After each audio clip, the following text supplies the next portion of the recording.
Welcome to the Factal Forecast, a look at the week's biggest stories and what they mean from the editors at Factal. I'm Jimmy Lovaas.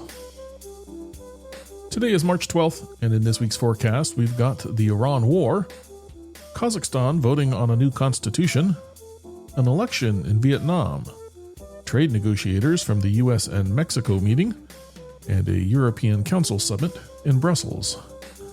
You can also read about these stories and more in our weekly newsletter, which you'll find a link to in the show notes. Up first, we'll take a look at the Iran war. For more on that, I've got the lead for our Middle East and Africa coverage, Ahmed Namatalla. Hi, Ahmed. Hello, Jimmy. Ahmed, we're close to 2 weeks into this war, and it seems like it's time to give you the impossible task of bringing us up to speed in under 15 minutes. So, what's been going on? Jimmy, the war has escalated significantly as we approach the 2-week mark. And that is happening even as the U.S. is claiming that it has already won. We heard President Trump declare that most recently on Wednesday afternoon at a rally. And it's something that he's repeated, that Iran's military is destroyed, Air Force, naval, and land. It's a claim that has simply proven to be not true so far. We are seeing strikes all around the Middle East with different parties fighting each other, sometimes not even necessarily the U.S. This has really developed into as much of a regional war as one could have imagined one becoming.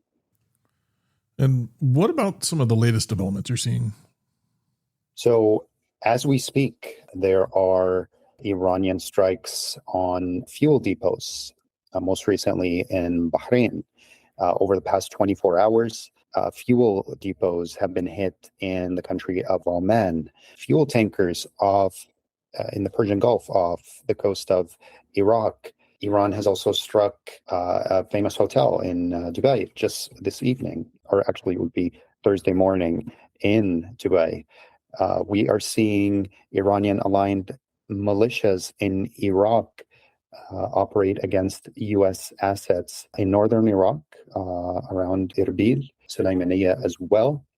We're seeing them also target energy infrastructure in other parts around the region, namely the Gulf. Saudi Arabia continues to report intercepting, most recently they had reported intercepting 18 drones in one attack in the eastern region and targeting their oil fields in that area.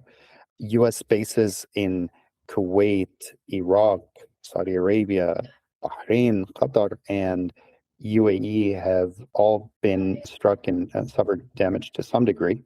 Meanwhile, Israel continues to strike Iran, but is also striking Lebanon quite heavily. And we're not just talking about southern Lebanon. They are striking repeatedly Beirut, and not just the southern part of Beirut, where Hezbollah is known to have its stronghold, main Beirut proper. Just now, there was a strike on a beach in Beirut, which Lebanese officials are reporting 6 people killed. That brings me to the human toll in all of this. And Iran has reported more than 1,200 of its people killed. The death toll for U.S. soldiers is at 8. And yesterday, after U.S. media reported that about 150 U.S. soldiers have been injured, the government came out with confirmation of that. We're seeing civilians on the ground killed and injured in traditionally safe Gulf countries. Multiple people have been killed in Kuwait and Bahrain, in the United Arab Emirates. Israel has also seen civilian deaths. This has spiraled into a significant moment, and it would appear that it's not going to wrap up soon. As I say this, we're seeing divergent views of what's happening. The U.S. appears to be looking for an exit, with the Trump administration claiming victory, while today Iran's president demanded that not only the U.S. and Israel stop their attacks on his country, but he's demanding reparations. He also demanded in a post that Iran has guarantees to not have future attacks on its soil. It is really continuing to escalate, and it will be hard to predict at this point how this conflict would wrap up. Well, I know this question could be a whole separate podcast by itself, but what sort of reactions have you seen to all this? It's been interesting to see how, first of all, Gulf Arab countries are handling this. We are seeing a market shift in how these governments are handling the war. So, for example, Dubai, which was for a few days clamping down quite heavily on information. They didn't even report if a strike took place, and they were arresting people, and they may still be arresting people for disclosing that information. But today, for the first time, we saw Dubai's government announce a strike and even provide a picture of the tower that was hit that allowed news media to identify it. And in the initial announcement of the strike, they actually announced the location as well. Saudi Arabia has moved to a broader system of alerts where they're now announcing their potential attack alerts on social media.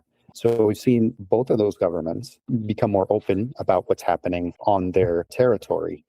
This was already the case in Bahrain and Kuwait, which weren't really trying to suppress information.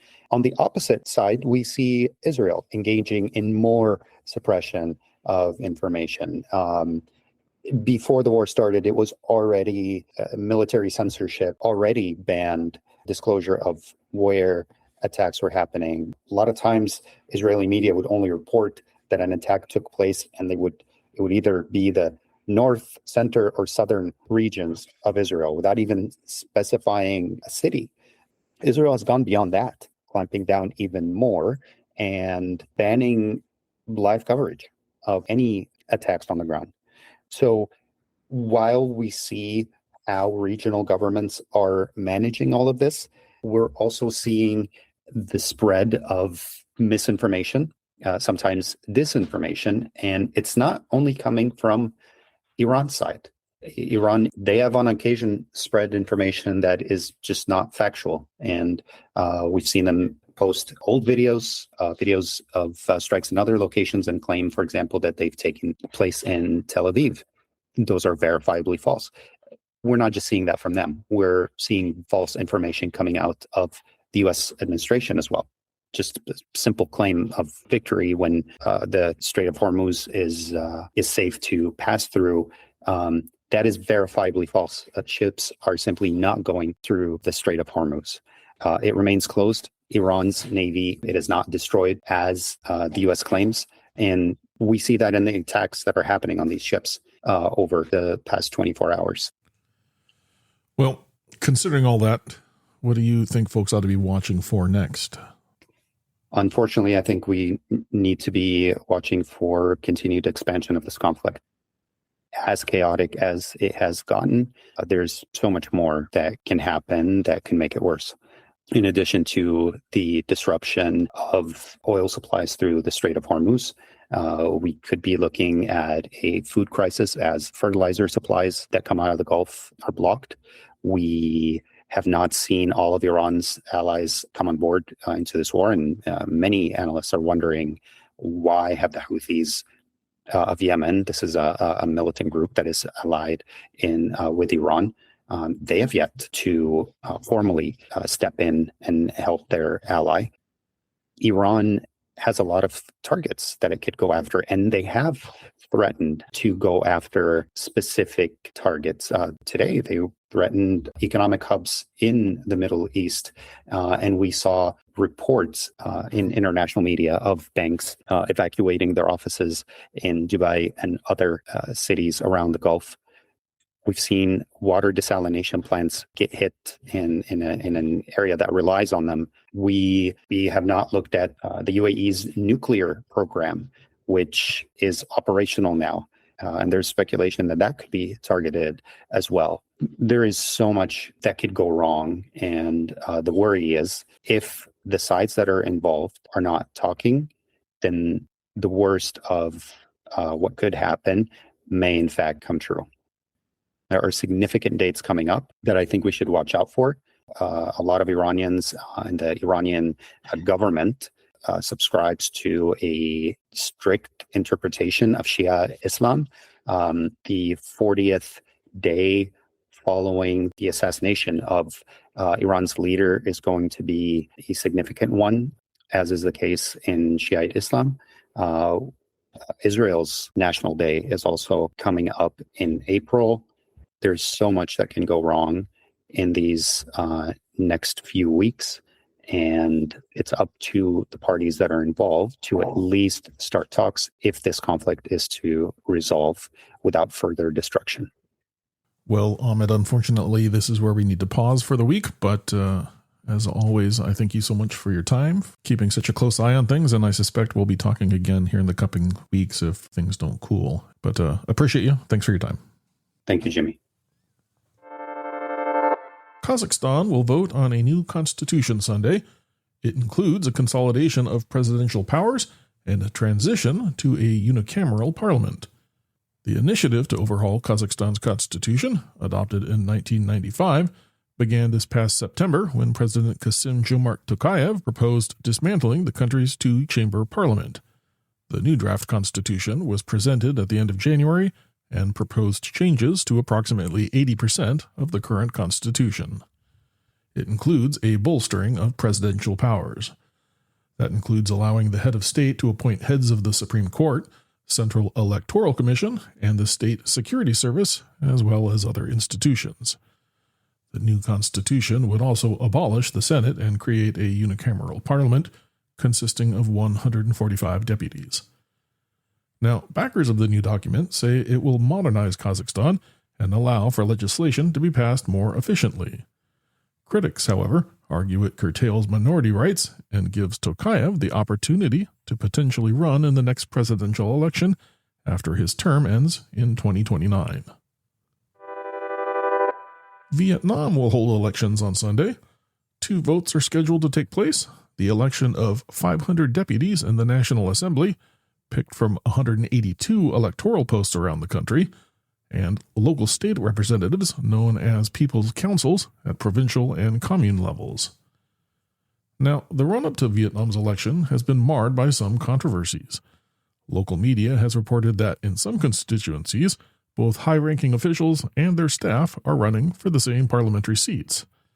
What's more, 177 candidates were denied from running for the assembly elections. Their names and reason for exclusion were not disclosed. The votes come just after the Communist Party reappointed To Lam as its general secretary, extending his position for the next 5 years. Negotiators from the U.S. and Mexico will meet Monday. That ahead of a joint review later this year of the free trade agreement between the two countries and Canada. The United States-Mexico-Canada Agreement, or USMCA, went into effect in 2020. It replaced the 1994 North American Free Trade Agreement. U.S. President Donald Trump, who was in his first term when he signed onto the deal, at the time touted the move as the largest, most significant modern and balanced trade agreement in history. Canada and Mexico are set to begin bilateral talks in May, while all 3 involved countries are scheduled to conduct a joint review of the deal by July 1st. Now, the upcoming meetings are part of reviews scheduled to take place every 6 years under the terms of the USMCA. Earlier this week, Mexico's Economy Secretary Marcelo Ebrard said that a majority of the country's economic sectors support renewing the deal. Still, he said respondents asked for improvements likely to be discussed during the upcoming review. The agreement is set to expire after 16 years, unless the U.S., Mexico, and Canada agree to continue it for another 16-year term. Since Trump began his second term in office, the deal has somewhat protected both Mexico and Canada from Trump's tariffs. Leaders of the European Union countries will meet next Thursday in Brussels. They'll attempt to coordinate a unified response to several ongoing global situations. The slated agenda is wide-ranging, including the ongoing war in Ukraine, economic and financial matters, migration, and other items, but the elephant in the room is the joint U.S.-Israeli strikes on Iran. The conflict has already grown to include European soil proper, as an Iranian drone managed to evade air defenses and strike a UK Royal Air Force base in the territory of EU member Cyprus.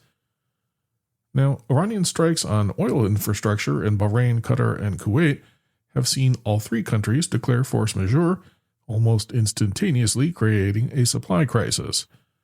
To address demand, U.S. President Donald Trump has reportedly considered easing sanctions on Russian oil, potentially undermining one of the EU's strongest levers for exerting pressure on Moscow.